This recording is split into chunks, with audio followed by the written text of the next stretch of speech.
అందరికి నమస్కారాలు. నేను మీ డాక్టర్ నాగిశెట్టి ధర్మతేజ. ఈ కాలంలో ఎక్కువగా సంతానలేమి, ఇన్‌ఫర్టిలిటీకి మెయిన్ కారణం ఈ స్పెర్మ్ కౌంట్, వీర్య కణాలు తగ్గుదల అనేది మెయిన్‌గా ఉంటుందండి. దాని కారణాలు చూద్దాము. స్మోకింగ్ ఎక్కువ చేసే వాళ్ళలో స్పెర్మ్ క్వాలిటీ గానీ, కౌంట్ గానీ తగ్గే అవకాశం ఉంటది. ఆల్కహాల్ ఎక్కువ తీసుకునే వాళ్ళలో టెస్టోస్టెరాన్ అనే హార్మోన్ తగ్గడం వల్ల ఇండైరెక్ట్‌గా ఈ స్పెర్మ్ కౌంట్ కూడా తగ్గుతుంది. ఇంకా స్ట్రెస్, యాంగ్జైటీ ఎక్కువైన వాళ్ళలో కూడా ఈ హార్మోనల్ ఇంబాలెన్స్ ఉంటది.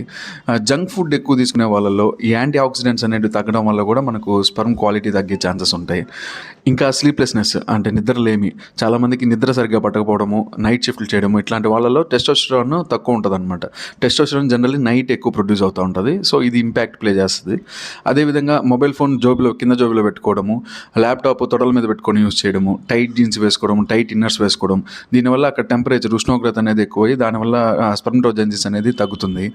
ఇంకా విటమిన్స్, మినరల్స్ తక్కువ ఉండడము, కొన్ని జింక్ గానీ, బి12 గానీ, విటమిన్ డి గానీ, ఫోలేట్ గానీ ఇలాంటివి తక్కువ ఉండడం వల్ల కొన్ని chronic conditions, medical conditions, diabetes అన్‌కంట్రోల్డ్‌గా ఉండడము, థైరాయిడ్ కండిషన్స్ అన్‌కంట్రోల్డ్‌గా ఉండడము, క్రానిక్ ఇన్ఫెక్షన్స్ లాంటి వాటిల్లో, ఇంకా కొన్ని రకాల మెడికేషన్స్ యూజ్ చేసేవాళ్ళు, అంటే కీమోథెరపీ లాంగ్ టర్మ్‌గా యూజ్ చేసేవాళ్ళు, స్టెరాయిడ్స్ ఎక్కువ తీసుకునేటువంటి వాళ్ళు, కొన్ని రకాల పెయిన్ కిల్లర్స్‌ని ఎక్కువ యూజ్ చేసే వాళ్ళలో కూడా మనకు ఈ రకమైన స్పెర్మ్ కౌంట్ తగ్గేదానికి, స్పెర్మటోజెనిసిస్ తగ్గేదానికి అవకాశం ఉంటుంది. Thank you.